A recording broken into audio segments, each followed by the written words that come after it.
Story 1. The disappearance of Fae in the 18 ponds of the Dragon King people vanish in the wilderness, more often than we like to admit. But it's what happens when they come back that unsettles me most. Sometimes they return changed, quiet, disoriented, and unwilling to talk about what they've seen. Fae was one of those people. She was gone for 17 days, missing in the mountains of central China, near a place locals call the 18 ponds of the Dragon King. When they found her, she was wearing the same red coat she'd gone hiking in, but it looked untouched, clean, bright, as if it had been freshly bought. She didn't remember where she had been, or at least, that's what she told us. I didn't know Faye personally, but her story spread quickly, and I became tangled in it because of where I lived. My hometown isn't far from the range where she vanished, and growing up, I'd heard the warnings whispered by older relatives. Don't linger near the ponds. Don't follow the water's voice. Don't wear red near the Dragon King's eyes. I thought it was just superstition, old village folklore that was half cautionary tale, half tourist deterrent. That is until the day Faye disappeared. She was 28, a traveler from Shenzhen, and known for her love of solo hiking. Locals remembered seeing her at the small guest house on the edge of the reserve. Everyone noticed her bright red coat. It was early March, still cold in the mountains, and the coat stood out like a flame against the muted colors of the forest. Witnesses said she had asked about trails leading to the 18 ponds, a series of naturally terraced pools fed by underground springs. Not many hikers go there anymore. It's beautiful but strangely empty, as if people avoid it. The last confirmed sighting of Faye was on a narrow wooden bridge crossing the first pond. An older couple taking photographs had caught her in the background. She wasn't looking at the water or the camera. She was staring into the tree line, her head tilted slightly, as if listening. When she didn't return to her guest house that evening, the alarm was raised. Search and rescue teams combed the mountain trails for weeks. They used drones, dogs, and local volunteers. No trace of Faye was found. Not a scarf, not a footprint, nothing. What unsettled the searchers most was the ponds themselves. They're not large, but each pool is unnervingly still, no matter how strong the wind blows. The water has a greenish tint, reflecting the trees like glass. But when you look closely, there's a depth that feels bottomless. Several rescuers refused to search too near them after hearing what they described as whispers or distant voices echoing across the water at night. One man claimed he saw ripples moving inward, as if something beneath the surface was drawing the water toward a center. After 17 days, the official search scaled back. Most assumed she was gone for good, another name on the long list of hikers who underestimated the mountains. But then, on the morning of the 18th day, a fisherman walking along the river downstream spotted a woman standing ankle-deep in the water. It was Faye. When they brought her in, doctors were baffled. She was dehydrated but otherwise healthy. No injuries, no malnutrition. Her body showed none of the wear one would expect after over 2 weeks in the wild. The coat, that bright red coat, was spotless. Faye herself seemed calm but distant, her answers slow, her eyes often drifting to corners of the room where there was nothing. Reporters tried to interview her, but she repeated the same vague lines. She had gotten lost. She had no memory of where she'd been. She just followed the water back. Police pressed her for details, but she offered nothing. Eventually, she was released into the care of her family, who brought her back home. That should have been the end of it. But then people started noticing things. One of the rescue volunteers swore he saw Faye back at the ponds a week later, standing on the same wooden bridge. He called out, but she didn't turn. When he looked again, she was gone. The guest house owner claimed she saw Faye walking into the forest in her red coat, though by then Faye had already left the province with her family. Others began reporting glimpses of a red figure near the pools, sometimes crouched by the water, sometimes standing among the trees, always silent. I thought these were just exaggerations, ghost stories growing from tragedy. Until something happened to me. I went to the 18 ponds about a year later with a friend. We wanted to see what the fuss was about. It was early evening when we arrived, fog rising off the water. The place was eerily quiet, not even birdsong. My friend joked about the Dragon King and tossed a pebble into the nearest pool. The ripple spread across the surface, and then stopped midway, freezing in place, as if the water had suddenly turned solid. That was when I heard it, a woman's voice. Not singing, not speaking, just a low hum, drawn out and distant. My friend didn't hear it, or pretended not to, but I swear it was coming from beneath the water. And then I saw something. Across the pond, half hidden in the mist, a figure stood at the edge of the trees. A woman in a red coat. I thought immediately of Faye. She was still, her head tilted just like in the photograph on the bridge, as if listening. My chest went cold. I blinked and she was gone. I tried to shake it off, but that night I dreamt of water. Endless green pools, silent forests, and a woman's voice humming from beneath the surface. I woke up with my pillow damp, though I don't remember sweating.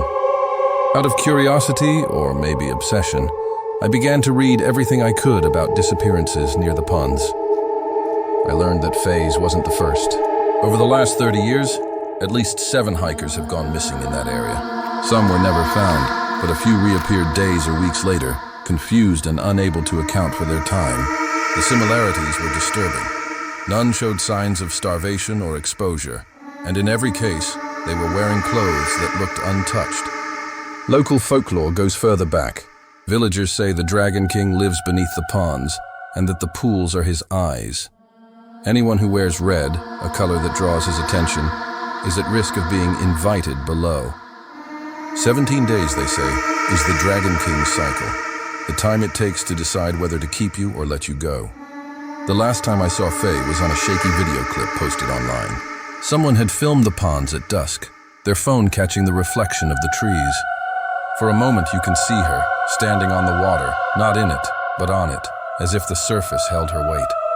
She looks directly at the camera. Then the video cuts off. Her family insists she's safe at home, far from the mountains. But I don't believe it. I think what came back from those 17 days wasn't really Faye. Not completely. Sometimes late at night, when I'm lying awake, I hear that same low humming. It's faint, almost like it's coming through the walls. And when I close my eyes, I see the ponds again, still and green, waiting. I know one day I'll go back, not because I want to, but because something out there has already noticed me. Story 2. The Resurrection of Lin Wang. Yo, I remember the exact moment I realized something was horribly wrong. It was at Lin's funeral, the scent of jasmine and incense heavy in the humid Taiwanese air. And yet, amidst the murmured prayers and the soft rustling of silk, I heard a faint, wet gasp. I froze. The coffin lid trembled, imperceptibly at first, then with a force that made the undertaker step back. People around me didn't notice, but I did, and I couldn't look away. Lin Wang Yao had been dead for 3 days, or so everyone said. Pneumonia had taken her fast, leaving me hollow and numb. We had been married only 2 years, barely enough time to know her quirks, the way she hummed in the shower, or how she traced imaginary patterns on the kitchen table while she thought I wasn't looking. Her sudden death had shattered our small apartment with a quiet finality, a silence so absolute that even the street below felt muted. Friends and family comforted me, their faces etched with grief, but all I could do was stare at the polished mahogany coffin and replay the scene of her last breath in my mind. The hospital had pronounced her dead at precisely 2:17 a.m., yet now, as I stood in the bright sunlight of early afternoon, the faintest cough, or was it a gasp, rattled my sanity. The coffin lid moved again, a slow, deliberate shudder, like the heartbeat of someone fighting to claw through from beneath. My knees gave out. The priest shouted, and hands reached to steady me, but I was already crawling forward, driven by a mixture of terror and disbelief. When I finally peered over the edge, Lin's eyes were open, dark, luminous, and utterly unrecognizable. Her lips parted, and she whispered my name with a voice that was hers, yet carried a strange, otherworldly timbre. It started with her eyes. They were the same shade of brown I'd loved, but they burned with a clarity, an intensity that felt invasive. Lin, or whoever this was, climbed out of the coffin without a struggle, as if gravity itself had no hold over her. She didn't scream or panic. She just stood, dusting the hem of her funeral dress, and smiled at me. It was the wrong smile. Perfectly measured, unnervingly calm. A smile that knew things I had never told her, things that hadn't yet happened. The first week after her resurrection was surreal. Lin returned to the apartment we'd shared, carrying herself with a quiet precision that unsettled me. She cooked meals I hadn't asked for, cleaned areas I hadn't noticed were messy, and spoke of things she could not have known. Conversations from offices in Taipei, intimate details of strangers' lives, secrets I had never shared. I tried to dismiss it, to chalk it up to grief-fueled hallucinations, but the neighbors noticed too. She would vanish for hours, sometimes days, only to return with a casual story about a trip to the market or a visit to her old college campus. When pressed, she refused to elaborate. And then there were the dreams. I began dreaming of Lynn in strange, endless corridors, whispering secrets I wasn't sure I wanted to hear. Sometimes I would wake with her words ringing in my ears, and when I looked at her across the table, she seemed to be silently confirming them. It was as if she had crossed a boundary we weren't meant to touch. I tried to call my parents, friends, even her family, but they were all equally unsettled. Some of them outright refused to come near the apartment anymore. They whispered about curses, possession, spirits, and the thin line between life and death. The government got involved 3 weeks after her return. Taiwanese authorities specializing in unexplained phenomena arrived, armed with equipment I couldn't name, sensors and cameras, all pointed at our small apartment. I was asked to recount every detail of Lynn's illness, the funeral, the moment she awoke. They were calm, methodical, their eyes betraying nothing, but their questions were sharp and precise. Lynn answered without hesitation, her tone flat, matter-of-fact, often correcting minor details in my recollections that I hadn't remembered accurately. It was as though she had observed everything, seen through every shadow of my mind. Then the recording started. Cameras in the apartment captured her at night, standing perfectly still in rooms we hadn't entered in months, staring at walls that were blank. Microphones picked up whispering, low, melodic, in a language I didn't recognize. Sometimes she spoke in English, sometimes in Mandarin, but there were words in between that felt alien, guttural, yet strangely familiar. I listened to them and felt my thoughts slip, like watching a river carve a canyon through my mind. The government officials never explained the language, only noted it with careful handwriting and solemn nods. I began to notice subtle changes in her behavior that made my stomach knot with dread. She avoided mirrors, never looked into windows, and reacted violently to cameras aimed directly at her face. Yet she seemed completely indifferent to me, my presence almost invisible unless she chose otherwise. She had knowledge of events in Taiwan's government, obscure political dealings, even top-secret scientific projects that were never publicly reported. When I asked her how she knew, she would smile again, the wrong smile, and say, "I just do." Sleep became impossible. I felt like an intruder in my own home. Shadows moved differently in Lynn's presence. Whispers echoed behind closed doors, and the air itself seemed heavier, tinged with the faint smell of ash. I tried to leave, to stay with friends, but Lynn would find me. I'd wake in my childhood bedroom to find her standing silently by the doorway, her eyes fixed on me. The officials, after weeks of observation, insisted that no immediate harm was apparent, but their notes hinted at unease, caution. I was told not to provoke her, not to question her movements, and above all, to document everything. One night I caught her in the act. She was standing on the balcony, barefoot, staring into the black of the city below. The wind was sharp, carrying the scent of rain yet to fall. She whispered something in that unknown language, and the air shimmered, literally, as if the world bent slightly around her. Then she turned, and in her eyes, I saw something that froze my blood, a history of things I could not have imagined, tragedies, betrayals, knowledge of the dead, the living, and the spaces in between. It wasn't anger or even malice, it was awareness. And it was infinite. The authorities eventually took her away for study.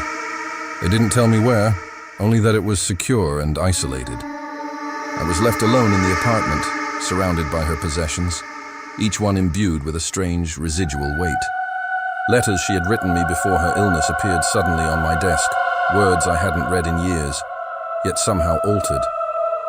References to dreams she never had, encounters we never shared, knowledge of places I had never been. I could feel her presence lingering, like a shadow that stretched just beyond the corner of my eye. Weeks turned into months, and the world continued without pause, oblivious to what had happened. Occasionally, I received letters from Lynn, unsigned, typed with the same flat, unnerving tone she had in person. Each one contained information I shouldn't have known, predictions of local events, details of people's private lives, and cryptic warnings that left me trembling. I couldn't destroy them. I couldn't read them fully without feeling like a spectator to my own unraveling. And then last week the phone rang. It was a voice I recognized immediately, though not fully human, not fully her. It said only, "I have learned more than I was meant to. Soon you will understand." Then the line went dead. I checked the number. It traced back to an unlisted government facility outside Taipei. I can't sleep. I can't eat properly. Sometimes late at night I hear her footsteps on the stairs, soft and deliberate. Sometimes I swear I see her reflection in the window across the street, even though I live on the 5th floor. And sometimes, just before dawn, I hear her whisper my name in that strange alien cadence, and I feel the world bend again, just slightly, like it's acknowledging her presence. I don't know if she's fully Lin Wang Yao anymore. I don't know if she ever was. What I do know is that she returned from death, carrying knowledge that no human should have. And I am terrified that one day she might share it, not just with me, but with everyone.